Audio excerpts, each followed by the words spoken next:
Hi, Celeste. Hi. Very excited to read your book. It's exactly, I think, what I needed. It's something I've been feeling for a long time.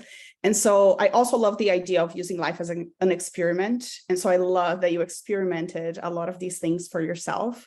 And so my question is around what felt most rewarding and challenging as you were going through the process of essentially deconstructing and reconstructing like your schedule in your life around the things that you were learning. So most rewarding, most challenging. So I just want to emphasize, first of all, that if it's not clear in the book, I am still a work in progress. Like these are things Absolutely. I am still trying to fix. The most challenging thing for me has been not making a to-do list for myself on the weekends. And that's very difficult for me because even when I stopped writing it down in my head, I had my little mental checklist going all the time. And so that has been very difficult for me. And I'm still doing it as of last weekend.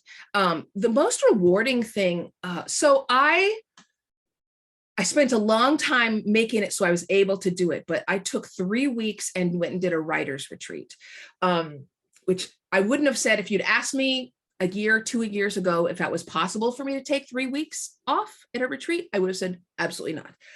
But I worked at it and I was able to do it. And I discovered things about myself when I wasn't interrupted. Like, I don't think in my life I've ever had a period of time when I could just do what I wanted and nobody was going to interrupt me. No phone calls, no emails, like nothing. And it allowed me to create a new pattern for myself, a new daily pattern that is not, I can't do everything the same way I did as when I was on retreat. But one of the things I discovered is that I now don't touch the computer at all after dinner. And again, that's something I would not have thought was possible, but wow, what a revelation in terms of my well-being.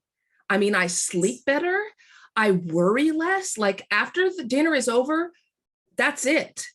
I'm done. You know, I mean, one of the things I tried to do, especially during the pandemic, because it was, we weren't, working from home, we were living at work, is I started to make a open and closed sign for myself, right? Like I'm okay. If I'm the store of Celeste, and I need to go on Google and put when my store opens and when my store closes, what are those hours that I can sustain every day?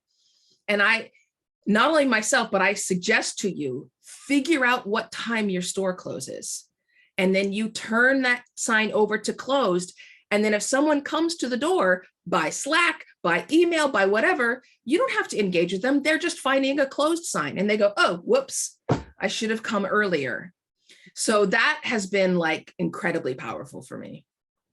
That's so lovely. Thank you so much for sharing, Celeste.